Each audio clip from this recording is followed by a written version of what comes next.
When it comes to borrowing money, buy now, pay later schemes are increasingly popular, but do they come with risks? Well, we've got Alice Beer here, as you see there, with her bad foot. And it hasn't stopped her investigating this one from us because these are popular, they're becoming more popular. But haven't they always been around? Yeah, credit's always been around. Think of catalogues, you know, way back when in the day, or store cards, as we were talking about earlier. It was always very easy to put off the actual bad bit of the purchase, the payment. But this is a new emerging market. In fact, it's not even that new anymore. It's a £2.7 billion market. It's online shopping. From anything, from shampoo to clothes. Does it have to be a big, incredibly expensive popular item? No, in fact, you could order a pizza with it on Deliveroo right now. OK. So it can be very, very very You can pay that literally by instalments? Yes, or just pay at the end of the month. And there's a reason why it works for millennials, largely, and it's a very good way for some people to manage their money if they don't want to get into credit card debt. But it's huge. You cannot fail if you're buying online to get to your basket and then notice pay with Klarna, pay with QuickPay, pay with Lay-Buy. They're all there. They're all big names. And what happens is the retailer pays that company, that bank, to look after them, to service that money.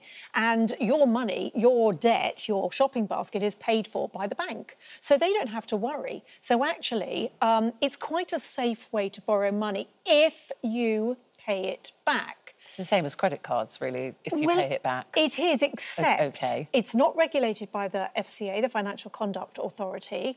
They don't do a hard credit check. So you could be with a credit card, sitting on a credit card bill that you're unable to pay off, and you can then go online and go shopping for fripperies, for non-essentials, and you could take out many, many, many of these different schemes and have them all paying up. So it is a very easy way to increase your debt. And that is what people need to be worried about, because even someone in our office has 5 of them on the go at once. And it's very easy for that to escalate and become out of control. Do you have to remember, so if you've got, say, 5 going, do you have to remember to pay that off at the end, or does they that are very happen good at reminding you that you have a payment coming up. These are all on apps, and you'll get a text message saying your next payment is due in 2 weeks' time. And if you do miss that payment, you're not suddenly going to be charged lots of interest. You're not going to be passed to a debt collection agency. They're going to engage with you. They are quite responsible, despite not being under the remit of the Financial Conduct Authority. But there will come a time where your debts have mounted up and you are unable to pay it. And some of them will pass your debt on to a debt collection agency. Some of them will charge you a late payment fee, and some of them will start charging you interest. So it is not a good idea. But the temptation to manage your money like this is very big, especially for the millennials who are, say, you're clothes shopping online. You fill your basket with dresses, you've got an occasion to go to, you buy 5 dresses, you take them home, you try them on, you keep 1, you send them back. You then have to wait for your credit card to be reimbursed, for that refund to go through. And millennials don't work like that, and you don't want that debt on your credit card until your payment comes in. So basically, this company is carrying that burden of debt until you've got the money in your bank account. So that all works very well if you pay it off, basically. And companies like Klarna will say, look, it's not in our interest to penalise the person who we're working for, the customer, because we're being paid handsomely. We make our money from the retailer. Yeah. So if they make their money from the retailer, they don't need to make it by charging you high interest rates or late payment fees. You're right about younger generations. Klarna are saying their average user is 33 years of age. Yep. Absolutely. Yeah. And do you know why the retailers love it so much? Is because if you're using a buy now, pay later scheme, it's been proven that you spend 55% more. Because you don't abandon your basket, which so many of us do. How many times have you shopped online for half an hour, say, and then just, oh, I can't actually be bothered. I've had a shop now. I'm leaving my basket there.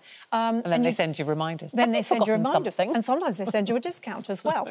So you leave it there. But if you're doing buy now, pay later, the chances are you will just fulfill your basket and check out. You'll also spend more because you're not worried about what's coming out of your bank account. Yes. Credit card or buy now, pay later scheme?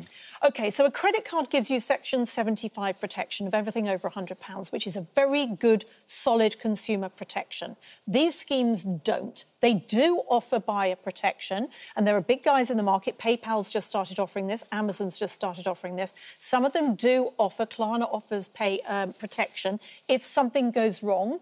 How much over and above normal consumer law, consumer rights? I don't know. I would be hard pushed if I was buying something expensive, like a boiler or a piece of furniture, a leather sofa. I'd want that Section 75 protection. But there are many people in this country who can't get credit cards, who do need, you know, this isn't all fripperies, you know, a frock for the next party. No, a washing machine or a fridge. Or your car breaks down and you need to pay the garage to get it back on the road to work. Then you might do one of these buy now, pay later schemes. And if you manage it, it is fine. But if you are going to just put it off and use it as layering credit and sign up to lots of them, you're going to get into trouble. And the first thing you've got to do is pay off your credit card every month in full, because that is very, very expensive credit, more expensive than this. So I suppose to sum it up, they're very good, they're very easy, it's a very soft credit check, so you get in there straight away. It's useful, it works for the younger generation, it's very good if you need to try things first and then send them back, but a huge buyer beware, because it's very easy to let them mount up. So ask yourself before you click on there, do I actually need this? Do I really need this? And would I be buying it if it wasn't buy now, pay later? Yeah. If it actually had to come out of your bank account now, would you still be wanting to buy it? Would it still be as tempting? OK, thank you, Alice. Thank you very much indeed.